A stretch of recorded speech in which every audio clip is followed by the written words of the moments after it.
RocketGrindr Garage Inspection, a Crossout video by Dangerously Incompetent. This is my RocketGrindr build. It has Wasps, the unguided rockets in them. Tucked away, hidden away, and if we scroll back a bit we can see the movement parts, the meat grinders, for all your swamp side strafing needs. I made this build in order to test out the Pyralid, which is off the Doomsday Cars season, because, well, luckily it's got exactly the same sort of physical model format as the Wasp. So when I decided that Pyralids weren't for me, they weren't an improvement over the Wasp given their power score, I went back to Wasps in the build because I was having fun in it and it was quite effective. And of course, wouldn't you know it, as soon as I've got a build I'm happy with, I'm playing away, Tarjan bring out the nerf bat and damage reduction in their Wasps explosions by 7%. Ooh. But they also reduce the power score, so it still remains an effective build. Let us start the inspection by looking at the movement parts. Meat grinders, epic augers, maximum chassis speed 60, that's not very fast. A lot of tonnage, but you only really need 2 of them on instead of 4 like wheels. Power minus 35%, that's painful, it slows your acceleration down quite a lot. And 50% melee reduction, which is helpful because they're big and they're on the ground. Good durability, not as much as the armoured tracks, we're at 1300, but still quite a bit. And then here's the really good bit about them, they can move sideways and they can deal damage to enemy vehicles. That melee damage is pretty minimal, I wouldn't worry too much about it. It's an act of desperation if you're trying to use that. But move sideways, that means you can strafe, you can zip side to side, which is really handy when you've got a limited traverse weapon, just like the Wasp. So instead of having to drive forward or backwards and then turn to get your Wasp pointing at the enemy, you can just zip side to side, which means you can dodge out from cover, shoot, dodge back in, just like those pesky hovers. But not quite as fast because you're on the ground and you're a bit heavy, your build's probably a bit heavier. The meat grinders have had a buff recently. Their power reduction has been reduced. That is, they now accelerate. Builds with them now accelerate faster than they did a couple of months ago. So if you have tried the augers before and you thought, oh, they don't accelerate fast enough for me, it's probably worth trying them again because they're a lot nippier now. Now, one of the bad things about the augers is that when you bump into something or someone bumps into you, you have a tendency to get spun around. So let's see if we can bump up to a bit of landscape. Bump, whee! And you see, they also like climbing. They like climbing a lot, especially on the side. Whoops! And it's very easy to get yourself flipped over. So that's probably the biggest doubt. Oh, there we go again. There's the downside. What about firepower? What weapons is this build packing? 3 Wasps is what it's got. 3 unguided rockets. They shoot 2 rockets at a time. You shoot one and then there's a short delay and the other one shoots out. Damage is pretty good, fire rate's pretty good, range, that's pretty good as well. Accuracy, not so hot. It's got a limited ammo count and it's a reload weapon. And then we come to the more drawbacks. Firstly, energy drain. 4 energy points for this. And it's a rare weapon, 4 energy points, which is a lot when you compare it, especially when you compare it to the Crickets, which is his epic cousin. Next, limited traverse. That's its firing arc there, that square there. Doesn't turn at all. So there's no point putting it on top of your build where it's really exposed because it can't turn around. Which is why I put it on a meat grinder build, because the meat grinders can spin on the spot and they can also strafe side to side, help you shoot your enemy with your limited traverse weapon. And then we hit the real big Drawback to Wasps, durability 55 points. They are feeble. They get shot off so easily. So as I mentioned before, don't stick them on top of your build. You don't get any advantage with the field of fire, and the slightest explosion or slightest burst of machine gun fire and they're gone. Especially as the rest of this build is mostly epic. It's all purple, so which pushes up the power score, and I'm eating tougher builds with more firepower. So to get over that, I embrazured them. I've tucked them away behind train plows and other bumpers and other melee bits, and never mount them this way up because you'll block their firing. If you try and put anything defending them, you'll block your firing. But if you turn them and then slot them in, you can defend the bottom half of them. So there's only like 2 squares there showing to be shot. And the embrazuring is well, there are 2 parts, 3 parts of the build. Is a major part of the build. Embrazuring, making the Wasps survivable, especially at the 6,750 power score this build's at. With the Wasp having such a limited traverse, there's no penalty to it deeply embrazuring them, putting them in a narrow channel. That doesn't restrict their arc of fire at all, whereas it does help stop the enemy shooting. They got to shoot down a narrow channel, or they've got to shoot off all these bumpers and heavy structure parts and all the rest of it before they get to the Wasps. And the deeper you can make this channel, let's have a look at it from the top, the deeper you can make this channel and the more stuff out the front and the more stuff on the side and the top and the bottom, the longer your Wasps are going to last.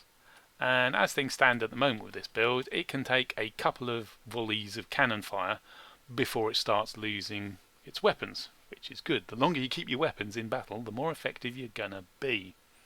When limited traverse weapons are paired with meat grinders or with armoured tracks, it's quite common to see them undermounted. So you turn them upside down and dig away some of this stuff, and you slap them underneath between the high durability meat grinder or tracks, and they're tucked further back. It can give your weapons a good amount of protection, and the further back you put them, the more protected they are.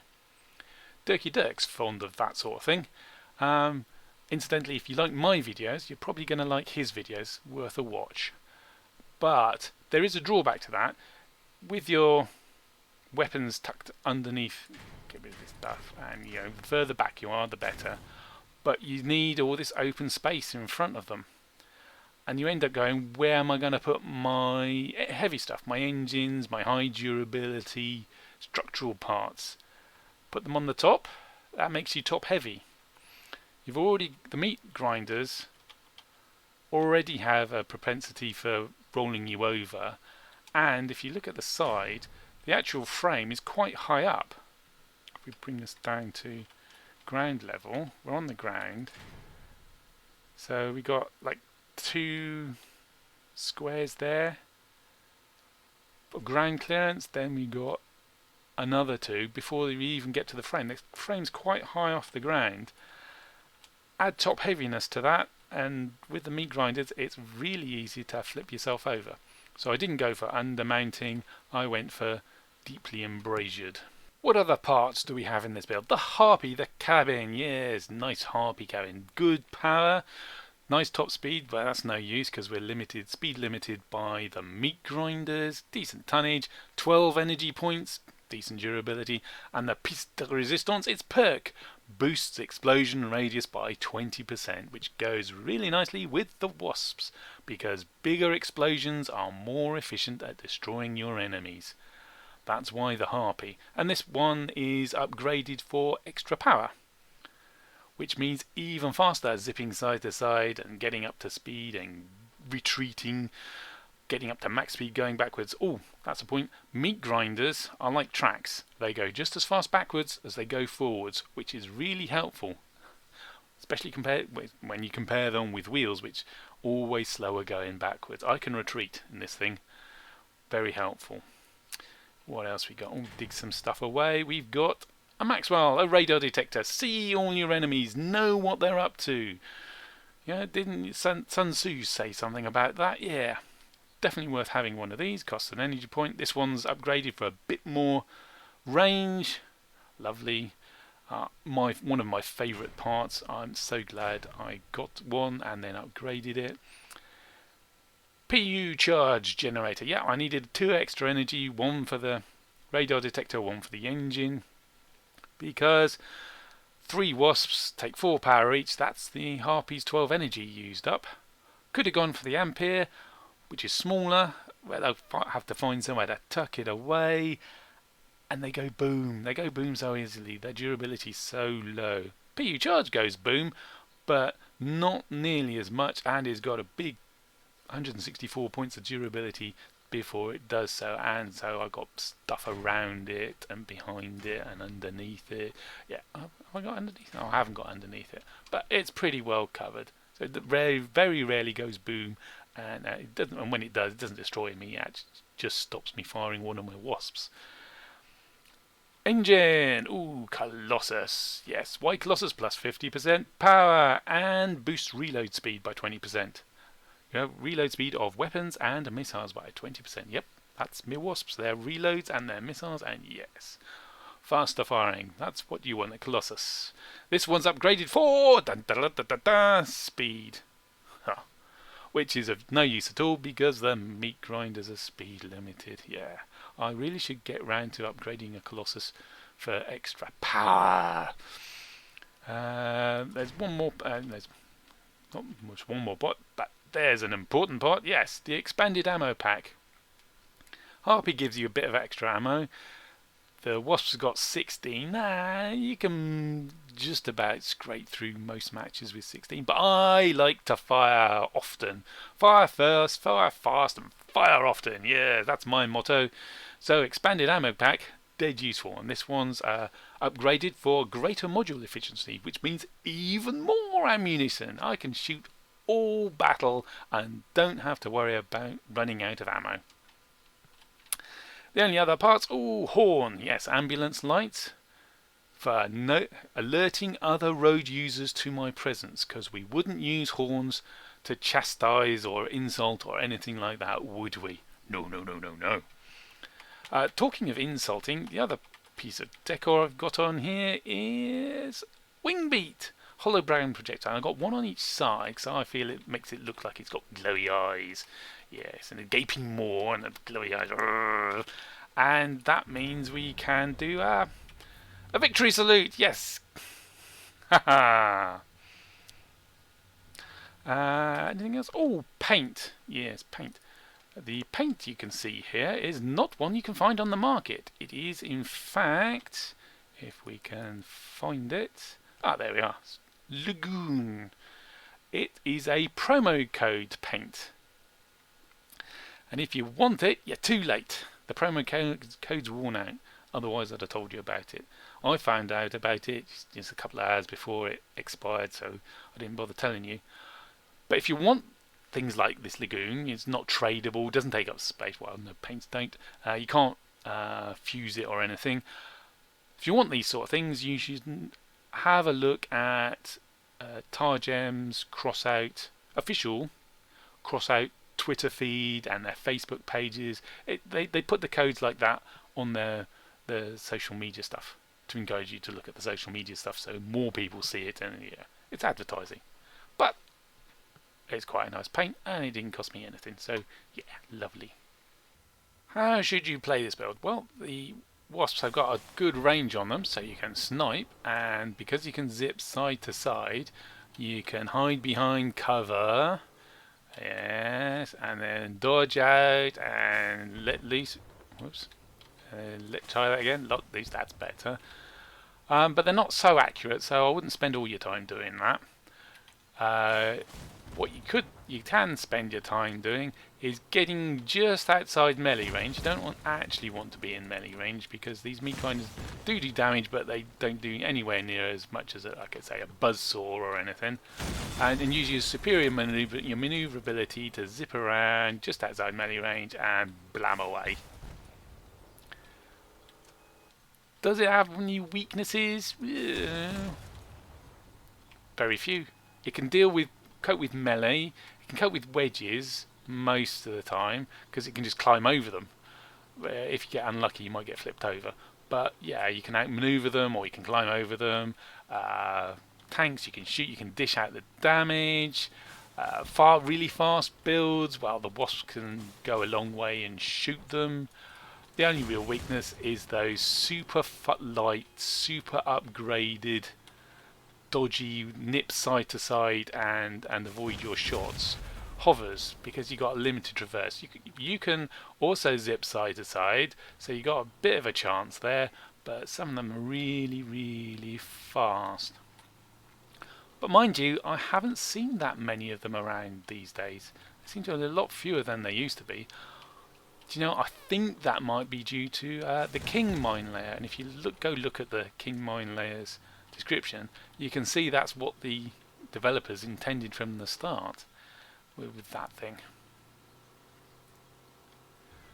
Could it improve the build? Yeah, I think there's quite a bit of room for improvement in my embrazuring. I could make it a bit deeper. I mean, it's 6 deep as it is, but most of the really heavy, really durable structure parts are 8 pieces long. So I need to push the bumper out a bit in the front and maybe the cabin one back as well. And there's a whole bunch of new bumpers coming up out from Doomsday, so maybe they could be used to really toughen up the front a lot. So that would improve it. But overall, it's pretty good. I'm quite happy with this build. I'm quite happy playing this as it is. And if you want to try it out for yourself, you can find it in the exhibition if you're on the PC. If you're not on the PC, tough. Yeah, D_I space RocketGrindr with no E. There wasn't space in the name. Right, that's it for this video. See you in the wasteland.